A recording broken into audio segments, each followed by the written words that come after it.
पंडित जी का प्रसाद। हेलो जी, हेलो दोस्तों, नमस्कार। आप देख रहे हैं मिस नैना का यूट्यूब चैनल और मैं हूं आपकी दोस्त और इस चैनल की होस्ट नैना। आज फिर से एक कहानी अपनी सी प्यारी सी। चलिए दोस्तों, अब इस कहानी को शुरू करते हैं। तब तक आप एक काम कर सकते हैं, इस कहानी को सुनते वक्त ईयरफोन या फिर हेडफोन का प्रयोग कर सकते हैं। इससे आपको इस कहानी की ऑडियो पसंद आएगी। चलो अब इस कहानी को शुरू करते हैं। पूजा के शादी के बाद अभी करीब 1.5 साल ही हुआ था कि उसकी ज़िंदगी पूरी उजागर सी हो गई। हुआ कुछ यूँ कि एक दिन अचानक उसके पति की मौत हो गई, एक रोड एक्सीडेंट पे। बताते चले, पूजा पहले से अपने पति के साथ ही रहती थी। उसके सास ससुर तो गांव में ही रहते, लेकिन जब सबको ये पता चला कि अचानक से पूजा के पति की मौत हो गई, तो पूजा के ससुराल से और उसके मायके से सब आ गए। बताते चले, पूजा अपने घर की इकलौती बेटी थी। उसका एक बड़े भैया तो थे जो कि जॉब के सिलसिले पे बाहर ही रहते। अभी भी जब उसके पति की मौत हुई तो उसके बड़े भैया तो आ नहीं पाए थे, उसकी माँ और पिताजी ही आए थे। इसके बाद जैसे ही उसके सास ससुर आए, सबसे पहले तो उन्होंने पूजा की ही गलती निकाली। उन्होंने तो ये तक कह दिया कि पूजा की वजह से ही ये सब कुछ हुआ। पूजा तो पहले से ही रो रही थी। उसके साथ जो जिंदगी में हुआ था, इससे बुरा भला क्या ही हो सकता था। एक लड़की जिसके पति अभी 1 साल पहले, मतलब 1.5 साल पहले उसकी शादी हुई थी, आज उनकी मौत हो गई उसके पति की। पूजा के घर वाले समझ चुके थे कि अब पूजा को तो यहाँ रख नहीं सकते, जिस तरह से उनके सास ससुर का बर्ताव है। इसीलिए उसके माँ पिताजी उसे अपने साथ अपने घर ले गए। पूजा घर जाके भी बहुत मायूस सी रहने लगी, चुपचाप, ना किसी से बात करती ना कुछ। उसके माँ और पिताजी दोनों ही जॉब पे जाते, जिस वजह से पूजा हर दिन 10 से 5 बजे तक अकेली ही रहती। उसका मन बड़ा विचलित रहता, किसी भी काम को करने में उसका बिल्कुल मन न लगता। हर चीज़ में उसे अपने पति की याद आती, जैसे कि मानो उसके पति उसे बुला रहे हों, जैसे कि मानो उसके पति उसे कुछ कह रहे हों। ये सबको अभी 2-3 महीने ही हुए थे। फिर अचानक से पूजा के घर वालों ने अपना घर बदल लिया। वो भी अपने माता पिता के साथ नए घर में चली गई। उसका जो नया घर था वो एक नए कॉलोनी में था, जिसमें भी ज़्यादा लोग तो नहीं बसे थे। हर दिन की तरह पूजा के माँ पिताजी 10 बजे होते ही, जैसे ही 10 बजे दोनों ऑफिस चले गए। पूजा तो घर पे अकेली ही थी। उसे घर पर आज बिल्कुल मन नहीं लग रहा था। उसे बस बार बार हर चीज़ में अपने पति की याद आ रही थी, जैसे कि मानो उसके पति उसे कुछ बोलना चाहते हो, लेकिन क्या करती वो। उसका मन इस तरह से विचलित होने लगा कि उसे अब घर पे नहीं रहा जा रहा था। पहले जब पुराने घर पे वो रहती थी अपने माँ पिताजी के साथ, तो वहाँ पे आस-पास पे 1-2 लड़कियाँ दोस्त भी थी, जिनके साथ जाकर बैठकर थोड़ा देर उसका मन लग जाता। लेकिन अब तो ऐसा भी नहीं हो सकता। यहाँ पर अगल बगल कुछ जान पहचान भी नहीं था, लेकिन अब घर मानो उसे काट रहा हो। एक पल भी उसे रहा नहीं जा रहा था। वो घर से फौरन निकली और घर के इधर उधर घूमने लगी। आसपास बिल्कुल सन्नाटा था। जून के महीना में धूप वाले दिन, बहुत ही ज़्यादा धूप चारों तरफ। इंसान तो क्या, एक जानवर भी ना था। पूजा को समझ में नहीं आ रहा था वो क्या करे। इधर उधर भटकते भटकते उसे एक मंदिर मिला। उस मंदिर का गेट अभी बंद था, शायद दोपहर में मंदिर का गेट बंद था, लेकिन उसने मंदिर का सिकड़ी खोल कर मंदिर के अंदर जाकर बैठी। थोड़ा देर मंदिर के अंदर जाकर बैठी तो न जाने कि उसका मन थोड़ा बहुत तो शांत होने लगा। उसे लगने लगा बस अब एक ही जरिया है, वो जाकर मंदिर में बैठ सकती है। करीब 1.5 घंटा मंदिर में बैठने के बाद वो वापस घर आ गई। आज उसका मन पहले जितना विचलित ना था।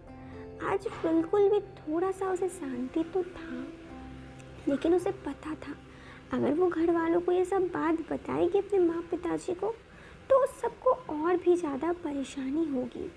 इसलिए उसने मंदिर जाने वाली बात किसी को ना बताई। उसने बस यही सोचा कि जब उसके माता पिता जाएंगे उसके बाद ही वो मंदिर जाके कुछ देर बैठ लेगी, क्योंकि वो जानती थी कि उसके माँ पिताजी भी उसकी वजह से बहुत परेशानी में हैं और वो अपने माँ पिताजी को और ज़्यादा परेशानी में नहीं देखना चाहती थी। उसके बाद दूसरे दिन जैसे ही उसकी माँ गई तब करीब 11 ही बज रहा था। वो आज मंदिर जाने लगी। मंदिर जाकर वो थोड़ा देर बैठी तो उसकी मुलाकात एक पंडित से हुई। पंडित ने उसे कहा, क्या हुआ बेटा, तुम इतना परेशान क्यों हो? वैसे पूजा के कपड़े जैसे थे, सफ़ेद साड़ी, उसमें देख के तो समझ में आ ही रहा था वो एक विधवा है। और इस उम्र में विधवा होना पंडित जी भी सब समझ रहे थे कि आखिर वो इतना मायूस क्यों है। लेकिन फिर भी पुरोहित जी को पूजा ने सारी बातें बताई कि किस तरह अभी शादी उसके 1.5 साल ही हुआ था।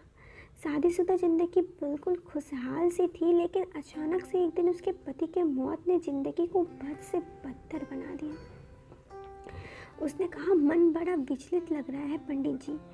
ऐसा लग रहा है मानो कि मेरे पति मुझसे कुछ कहना चाहते हैं। कुछ भी हो जाए मैं अपने मन को शांत नहीं रख सकती, इसीलिए आकर 2 पल मंदिर में बैठ जाती हूँ। जब तक मैं मंदिर में बैठी रहती हूँ मेरा मन थोड़ा बहुत तो शांत रहता ही है। पूजा की बात सुनकर पंडित जी थोड़ा सोचने लगे और सोच विचार कर बोले, बेटा अगर तुम चाहो तो मैं तुम्हारे लिए कुछ कर सकता हूँ, जिससे तुम्हारा मन शांत भी हो जाएगा और तुम्हें ऐसा भी लगेगा कि तुम्हारे पति क्या कहना चाहते हैं, उनका मन भी शांत हो जाएगा। पूजा ने तुरंत ही हाँ कह दिया। तो पंडित जी ने कहा, ठीक है, कल दोपहर को कुछ सामान लाना है, ये 2-3 सामान मैं ही ले आऊँगा। तुम एक नया वस्त्र, सफ़ेद नया एकदम स्नान किया हुआ वस्त्र पहनकर आ जाना। पूजा ने कहा, ठीक है पंडित जी। अब वो वापस तो घर चली गई, लेकिन अपनी बात अपने घर वालों को अब भी नहीं बताई, क्योंकि उसे पता था जब वो अपने घर वालों को बताएगी तो घर वाले फिर परेशान ही होंगे। इसी वजह से उसने घर वालों को कुछ नहीं बताया। बस नियमित समय पर वो मंदिर पे पहुंच गई जहाँ पे पंडित जी उसे बुलाए थे। उसकी मुलाकात पंडित जी से हुई। पंडित जी वहाँ पर उसे एक कमरे पे ले गए, जो पंडित जी का ही मंदिर का ही एक पीछे का कमरा था। वहाँ पर जाकर पूजा के साथ पंडित जी ने कुछ देर तक पूजा किया। थोड़ी देर पूजा करने के बाद उन्होंने पूजा को एक प्रसाद दिया और कहा, बेटी इस प्रसाद को अभी खा लो और थोड़ी बहुत प्रसाद घर ले जाकर रख देना। जब भी तुम्हारी मन विचलित हो इस प्रसाद को खा लेना, तुम्हारा मन शांत हो जाएगा। पूजा ने निश्चय भावना से मन शांत करके उस प्रसाद को खाया और मानो उसका मन बिल्कुल शांत सा हो गया। वो वापस घर गई। घर जाकर अब वो प्रसाद रख दी। अब जब भी उसका मन विचलित लगता वो उस प्रसाद को भक्ति भाव से खाती तो उसका मन शांत हो जाता। कुछ दिन बाद पूजा ने आकर पंडित जी को धन्यवाद दिया कि पंडित जी आपकी वजह से ही मेरा मन शांत हो गया है। आपके वजह से ही मैं अब शांति से हूँ। आपकी वजह से मैं अब शांति से जी सकती हूँ। पंडित जी ने कहा, बेटी अब तुम दोबारा शादी कर लो, मैं एक अच्छा लड़का देख देता हूँ। पंडित जी ने एक अच्छा लड़का देखा और पूजा ने अपने घर वालों से पंडित जी की बात करवाई। पंडित जी ने पूजा के साथ उस लड़की की शादी के बारे में बताया तो उसके घर वाले भी पूजा की शादी उस लड़के के साथ करवा दिए। अब पूजा जिंदगी में बहुत शांत थी। अब भी उसका मन जब भी विचलित होता वो जाकर वो प्रसाद खा लेती, लेकिन धीरे धीरे उसका मन विचलित होना बंद हो गया। अब उसका मन शांत ही रहता। करीब 1 साल बाद पूजा वापस आई और पंडित जी को धन्यवाद दिया उस प्रसाद के लिए। तो जो पंडित जी ने कहा उसके आँख खोलने लायक था। पंडित जी ने कहा, बेटा वो तो नॉर्मल सी एक लड्डू था, वो कोई प्रसाद नहीं था, उसमें ऐसा कुछ नहीं था, बस वो तुम्हारे मन की भक्ति थी, तुम्हारी इसी वजह से तुम्हारी मन शांत हुआ। पूजा अब समझ चुकी थी कि सब कुछ उसका मन का भ्रम था। फिर भी उसने पंडित जी को धन्यवाद किया, क्योंकि आज जो भी कुछ उसके ज़िंदगी में वापस से खुशहाल हो रहा था, वापस से वो ज़िंदगी में खुश थी, ये कहीं ना कहीं पंडित जी की वजह से ही था। इसीलिए पूजा ने पंडित जी को धन्यवाद दिया और अपने घर चली गई। दोस्तों, कहानी यहाँ पर ख़त्म हो गई। कैसी लगी आपको ये कहानी? आप हमें कमेंट बॉक्स पे अपनी राय ज़रूर दें। वीडियो के पसंद आने पर आप इस वीडियो को लाइक कर सकते हैं। चैनल पर पहली बार आए हैं तो सब्सक्राइब करें। मिलते हैं फिर एक नए वीडियो में एक नए और इंटरेस्टिंग टॉपिक के साथ। Till then bye bye, take care.